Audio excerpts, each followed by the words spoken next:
Hey guys, what's up? How is it going? Welcome back to another episode of the Ubrick Show.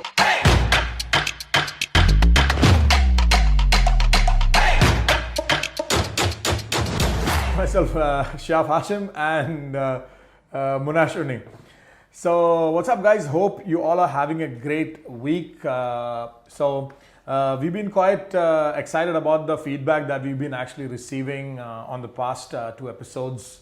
It gave us some more encouragement to actually do the new episodes. So today we have, as every episode, we have some pointers today, and compared to the past two episodes, we are talking about a lot of technical stuff, a lot of strategies. But today's, I think, more than pointers, is going to be more of an emotional episode. Yeah, emotional episode in the sense, if you guys remember, I think in the first episode, I don't know if we mentioned that, I don't know, we did not mention, yeah. Me and Monash, for example, we are born and brought up here in the UAE. Yeah, specifically lived most of our lives. I've lived all my life in Dubai. Monash, almost in the border of Dubai, near Abu Dhabi. But, having worked, lived, studied here, recently, I came across, now this whole episode's, idea came when I saw this article and I was sharing it with Monash called, the article was called To the Dubai Doubtful, yeah. It was written by somebody called Mr. Ramzi Sheyab. Okay, I don't know if I'm getting the name right. I tried to find him on LinkedIn, I could not. If anybody knows this person, please tag him in the comment section, yeah. But this is a very, very beautiful article, yeah. It's a very quick read. You can just Google it, you'll find it, or I will leave it in the comment section.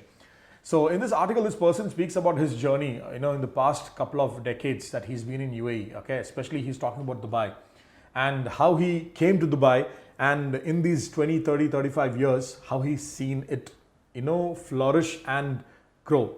Now, this whole current situation we are in, everybody is talking about, news outlets, and people are like, Dubai's golden years are over, Dubai is finished. This is the most normal terms that you see some of these crazy news outlets, this is what they're waiting for.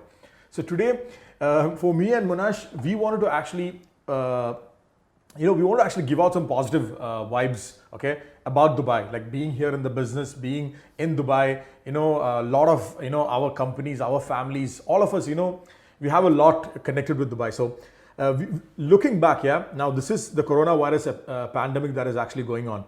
In my, I'm 30 years old. In this past 3 decades I've been alive, I think we've gone through 2 or 3 such phases. Monash, what do you think? What can you recall? No, man, I mean, Sheyaf, this is freaking very true, because if you follow the news, you really get disheartened seeing this, because I think in our language we call it clickbaiting. Yeah, so you want to put some kind of a headline out there where people react. So we as humans, we react more towards danger. Yeah, so every article, every spin, a portion is taken, and then an alert signal is actually put out there. Yeah, so like Sheyaf, you were mentioning, I was quite small when, for example, Gulf War happened. Yeah? That is definitely a phase. I was too young at that time. Yeah. So I was probably in my 7 to 10 years old. But I clearly remember the kind of panic that was happening. So there were not too many channels at that particular time.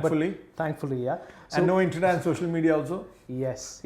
So, but yeah, people were stocking up food. We thought, okay, this is it. We have to pack our bags and go, because the whole region is coming down, etc., etc. And it was quite scary. And every time you put on, only 2 channels were there. I think that is when the 24-hour channel came in. There was CNN there. The moment you put it, you can see all fireworks. You can see Scud missiles in one end. You can see Patriot missile the other end. Intercepting. I think that is how Monash learned the names of the missiles. Yeah. So this is so before gaming and all this stuff. This is where we actually saw these names. So it was a quite scary time. Yeah. But if you see the growth and the opportunities that came after, in fact, during that time, there are a lot of businesses that actually flourished. They understood the opportunity of different troops coming in, different supply chain required. So there were a lot of businesses that actually encashed that opportunity and thrived and grew. So I think a similar example is your real estate bubble that came, the news that we talk about. I think this is 2008. Me and Monash, we were discussing about this. So for me, 2008 was I was what, 17 or 18, just fresh, fresh blood. I just started my career. And I remember when, and literally everybody I knew in 2006, 7 or 8 was into real estate. Yeah. And this was the time I was just thinking, you know what, I also, because in college, every other guy I knew was started driving some fancy cars. Now see, again, over here, it's the way you actually look at it. Dubai is always that place that gives you such opportunities. Yeah. Not every other country gives you such opportunities where you're 17, 18 years old. See, I'm from India. Yeah. If I was in India and I was 17, 18 years old in 2007, 2008, right, I could not have done anything.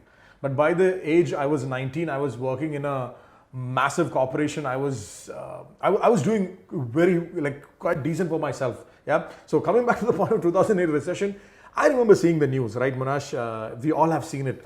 This particular thing, Dubai is finished, Dubai is done, it's never going to come back. All that, is gone, and yada yada yada, but stuff like this. But how was it for you, Monash? 2008. Man, I wish we were back in 2008. Not because of this crisis, because that is exactly the time a company like Ubrick was started. We started Ubrick in 2008. Yeah. Yeah, and that was the best year. So 2008 to 2010, we had a golden opportunity where people wanted to go digital. Yeah, and we were one of the first people to do that. And in fact, I was probably working for the last seven years before starting Ubrick. The first year, 2008, there was nobody working full time, but we made enough money to support a team to work for the next few years. So it was a crazy year. So like every recession or every such thing that happens where people are scared and not moving and not being agile, this is a great opportunity where you can come in and you can do something. So 2008 was a really good time, from then for us at least. And I remember in 2008 or 9, I went to this event where one of these universities back then, one of the American universities, I'm not sure the name. 2008 is a long time, 12 years back, and I had met one of the vice chancellors of one of these universities, and he had, I think that was the period when Barack Obama got elected, if I'm not wrong. And he had gone for this, that initiation or whatever you call that ceremony. So he was saying this group of all these university chancellors, economists, and all these guys were actually sitting in this one room or one area. Yeah. And one guy asked another guy, where do you think the recession started from? Where do you think when somebody says Lehman Brothers crashed and somebody said something? So one of them actually said, all this is wrong. It actually came between, what is between your two ears? Basically your mouth, your tongue. So I don't know, there was some sort of irony to it. So literally, yeah, we all know where the recession came from, but what catapulted it and what actually expedited it was people sharing negative news. It's a sentiment, yeah. So yeah. Just like the stock market, the companies have already raised money from an IPO. So the rate actually goes up and down is very, very driven by sentiments. Mm-hmm. So the moment a president is elected or a government falls or a big company goes bankrupt, why does the stock market go down? This is the sentiment. So today's episode, right, we don't have any marketing tip for you guys, but what we have is a mindset tip. So if anybody watching this, if you literally want to get your business into a better place, you want to actually bring up those numbers, the first tip that you can actually do is start looking at it in a positive manner. Start having a positive outlook. Okay. And number 2 is stop watching news, like the negative news. Yeah. Literally, I don't think so many of you are going to, lose out on anything. Specifically be careful when you are actually exposing yourself to particular channels. Yeah. Because this is what is causing a lot of stress for people, especially for business owners.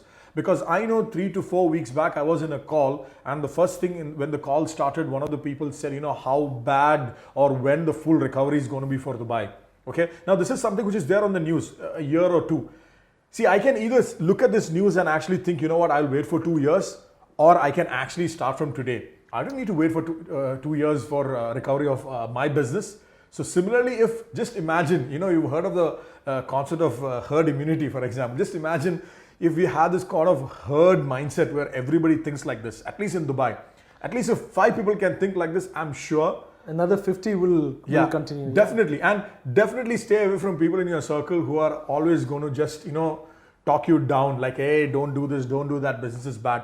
So I'm sure if 50 people start thinking positive, I'm sure another 50 businesses will actually get, and this will start a change. So no, and we were talking about this, and I think this is a very important point. Number 3 is, I think we should be very grateful that we are in a country like UAE and Dubai, a city, a hustling city like Dubai, where Sheyaf, you were mentioning the kind of resilience it has. Yeah, so when it's hit by something, and how the leaders come up and how they change stuff, how they build opportunities, I think over time it has actually been proven and shown. So I think we have to be very, very grateful and thankful that we are here, and there's a lot of opportunity to come out. And yeah, so before the show, me and Monash were discussing the meaning of resilience. Yeah, there are a lot of different meanings. So the most interesting meaning that I saw was basically the amount of time it takes for you to get back on your feet once you get punched on your face.